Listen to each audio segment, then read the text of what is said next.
চীনে বাংলাদেশি নারী পাচার, বলছি বিস্তারিত। দারিদ্রতা থেকে বেরিয়ে আসার আশায় চুয়াডাঙ্গা এক বিধবা নারী গত বছরের ১ জুলাই চুইপো ওয়েই নামে এক চীনা নাগরিকের সঙ্গে তার মেয়ের বিয়ে দেন। পরিবারটিকে বিশ্বাস করানো হয়েছিল যে চীনা লোকটি ইসলাম ধর্ম গ্রহণ করেছে, গাজীপুরের একটি কারখানায় কাজ করে এবং বাংলাদেশে স্থায়ীভাবে থাকে। তবে এই সবই ছিল পাচারকারীদের ফাঁদ। চলতি বছরের ৩১ মার্চ ঢাকার একটি ট্রাইব্যুনালে মামলা করেন ওই মা। মামলায় বলা হয়, বিয়ের ৬ মাস পর তার মেয়ে লাভলিকে চীনে নিয়ে গিয়ে যৌন কাজের বাধ্য করে ওই ব্যক্তি। গত ১১ মার্চ একটি অ্যাপ ব্যবহার করে লাভলি তার মাকে ফোন করেছিলেন, জানান নির্যাতনের কারণে গুরুতর অসুস্থ তিনি।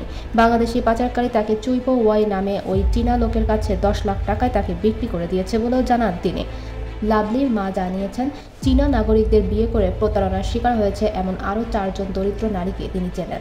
স্থানীয় যারা তার সঙ্গে প্রতারণা করেছিল সেই চক্রটিও ওইসব বিয়ের আয়োজনের সঙ্গেও জড়িত। নাম প্রকাশে অনিচ্ছুক রাজধানীর উত্তরের একজন বাসিন্দা, যিনি একটি চীনা প্রতিষ্ঠানে কাজ করেন, বলেন স্থানীয়দের দুটি দলকে তিনি চেনেন যারা সক্রিয়ভাবে বাংলাদেশি নারীকে খুঁজে বেড়ায়, বিশেষ করে পার্বত্য চট্টগ্রামের ক্ষুদ্র নৃগোষ্ঠীর নারীদের খুঁজে বের করে এবং নারীদেরকে চীনা নাগরিকদের বিয়ে করতে বাধ্য করে।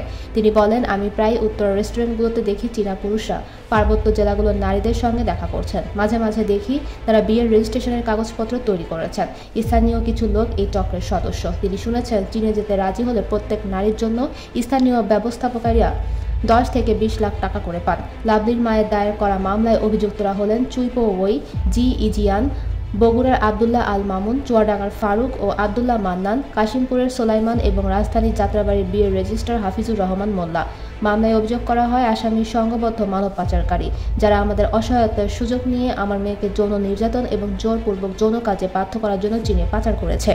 মামলাটি পুলিশের অপরাধ তদন্ত বিভাগ তদন্ত করেছে। এদিকে গত ১ মে রাঙামাটির নানিয়াচর থানার চাকমা সম্প্রদায়ের এক নারী বাদী হয়ে মামলা করেছেন। মামলায় বলা হয়, একদল পাচারকারী তার বোনকে রাজধানীর একটি অজ্ঞাত স্থানে আটকে রেখেছে এবং শিগগিরই তাকে চীনে নিয়ে যেতে পারে। অভিযোগে বলা হয়, চক্রটি ২১ বছর বয়সী ওই নারীকে একটি নার্সিং ইনস্টিটিউটে ভর্তি করার কথা বলে মাইক্রোবাসে করে ঢাকায় নিয়ে যায়। চক্রটি ওই নারীর অশালীন ছবি তোলে এবং তাকে একজন চীনা লোককে বিয়ে করতে বাধ্য করে।